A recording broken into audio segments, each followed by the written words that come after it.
ಇಂದೇ ಡೌನ್ಲೋಡ್ ಮಾಡಿ ಮತ್ತು ನಿಮ್ಮ ನೆಚ್ಚಿನ ಶೋಗಳನ್ನು ಆನಂದಿಸಿ.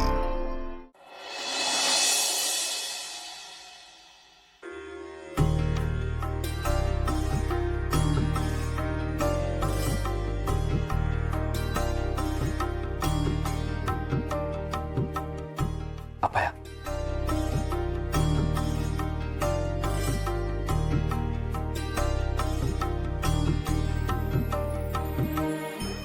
ಅವ್ವ ತಾಯಿ ಎಲ್ರಿಗೂ ಒಳ್ಳೇದು ಮಾಡವ.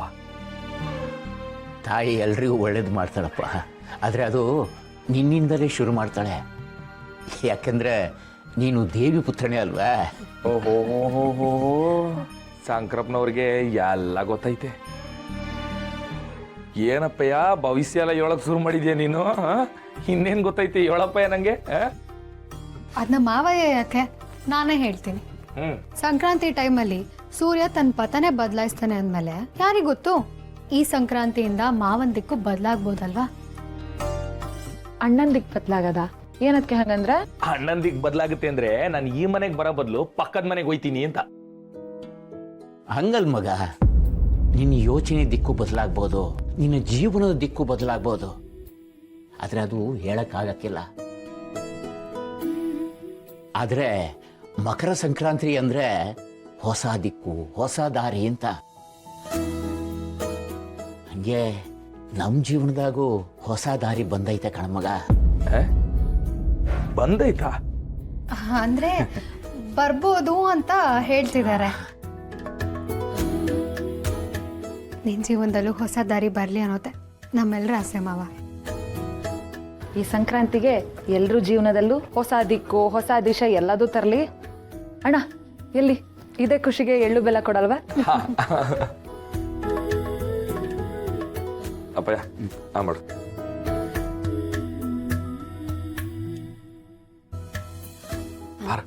ಮಾಡು.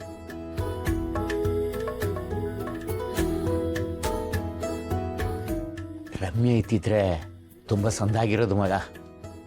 ಎಕ್ಸಾಮ್ಸ್ ಅಲ್ವಾ ಮಾವಯ್ಯ, ಸ್ಪೆಷಲ್ ಕ್ಲಾಸ್ ಅಂತ ಹೋಗಿದ್ದಾಳೆ, ಬರ್ತಾಳೆ. ನಮ್ಮನೇಲಿ ಸಂಕ್ರಾಂತಿ ಅಂತಲ್ಲ, ಯಾವುದೇ ಹಬ್ಬ ಇದ್ರೂ ನೋವಂತೂ ಇದ್ದೇ ಇರುತ್ತಲ್ಲ.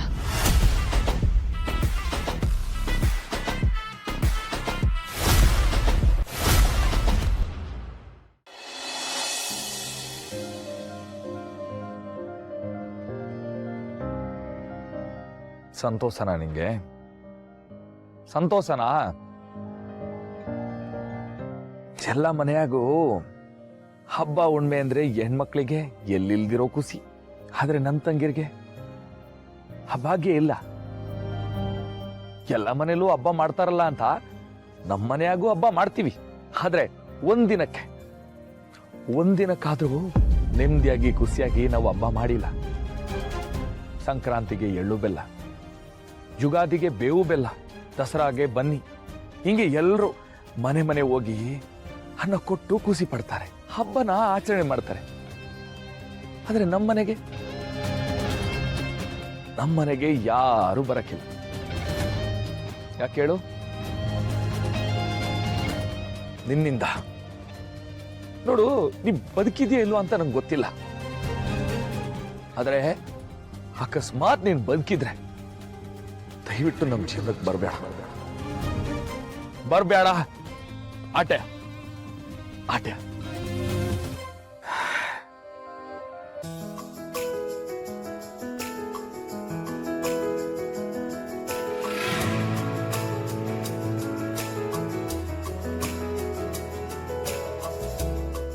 ಇಷ್ಟು ದಿನ ಮಾವ ಈ ಮರನೇ ತನ್ನ ತಾಯಿ ಅನ್ಕೊಂಡ್ ಬೈತಿದ್ದ. ಆದ್ರೆ ಅವತ್ತಿ ಮರಣ ನೋಡೋದಕ್ಕೂ ಇವತ್ತಿ ಮರಣ ನೋಡೋದಕ್ಕೂ ತುಂಬ ವ್ಯತ್ಯಾಸ ಇದೆ. ಅವತ್ತು ನನ್ನ ಅತ್ತೆ ಇದ್ದಾರೋ ಇಲ್ವೋ ಅಂತ ಗೊತ್ತಿಲ್ಲ ನೋಡ್ತಿದ್ದೆ. ಇವತ್ತು ಅತ್ತೆ ಇದ್ದಾರೆ ಅಂತ ಗೊತ್ತಿದ್ದು ನೋಡ್ತಿದ್ದೀನಿ.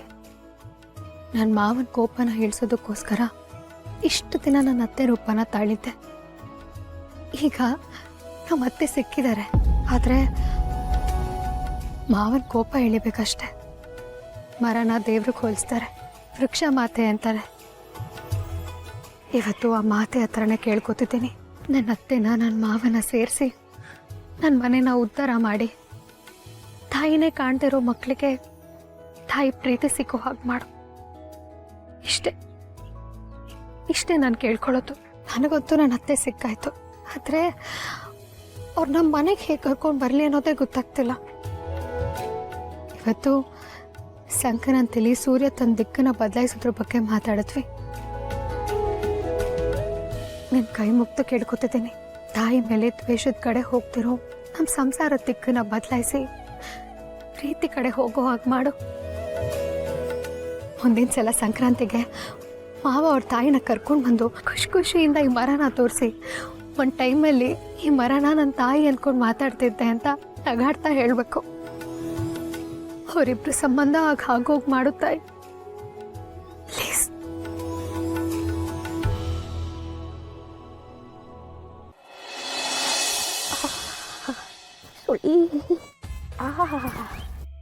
ಈ ಪಾಪ ನನ್ನ ಮಗ ಸೀನಾ ಬೇರೆ ಫೋನ್ ತಗೊಂಡು ಟಾಯ್ಲೆಟ್ಗೆ ಹೋಗ್ಬಿಟ್ರೆ 2 ಗಂಟೆ ಬರೋಕ್ಕಿಲ್ಲ. ಅದೇನು ನೋಡ್ಕೊಂಡು ಕುಂತಿರ್ತಾನೋ ಏನು ಕರ್ಮಾನೋ. ಈ ಸೊಳಿಲಿ ನೀರಿಗೇನಾರ ಕೈ ಹಾಕಿರೆ ಕಳ್ಳೆ ನಡ್ಗೋಗ್ತೈತೆ. ಮಕ ಹೆಂಗವ್ವ ತೊಳ್ಕೊಳ್ಳೋದು? ಅಯ್ಯೋ ಶಿವಾನೇ ನಡ್ಗೋಗ್ತೈತಲ್ಲವ್ವ. ಸೆಟತ್ಕೊಂಡು ಹೋಯ್ತೀನಿ ಅನ್ಸ್ತೈತೆ. ಅಪ್ಪ ಇಲ್ಲೇ ಹಿಂಗೆ ಕಾಶ್ಮೀರದಲ್ಲೆಲ್ಲ ಜನ ಅದು ಹೆಂಗೆ ಬದುಕ್ತಾರೋ ಯವ್ವ.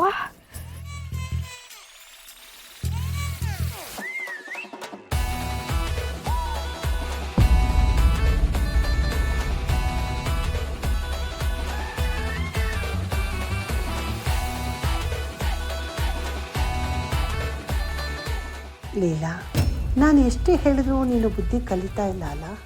ಕಲಿಸ್ತೀನಿ.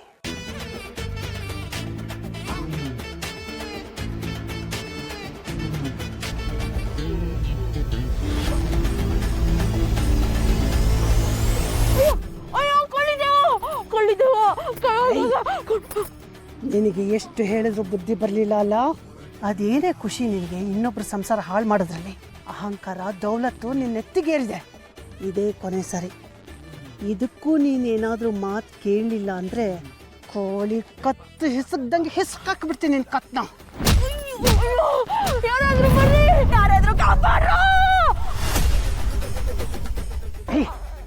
ಇನ್ನೂ ನೀನು ಬುದ್ಧಿ ಕಲೀಲಿಲ್ಲ ಅಂದರೆ ಈ ನಿನ್ನ ಕೆಟ್ಟ ಬುದ್ಧಿನೇ ನಿನ್ನ ಹಾಳು ಮಾಡುತ್ತೆ, ತಿಳ್ಕೊ. ಇನ್ನೊಬ್ಬರಿಗೆ ಒಳ್ಳೇದು ಮಾಡಬೇಕು, ಆ ಬುದ್ಧಿ ಯಾವಾಗಲೂ ನಿನಗಿರಬೇಕು. ಏನು? ನಮ್ಮ ಮನೆ ದೀಪ ಅಣ್ಣಯ್ಯ, ನಮ್ಮೊಡಲ ಜೀವ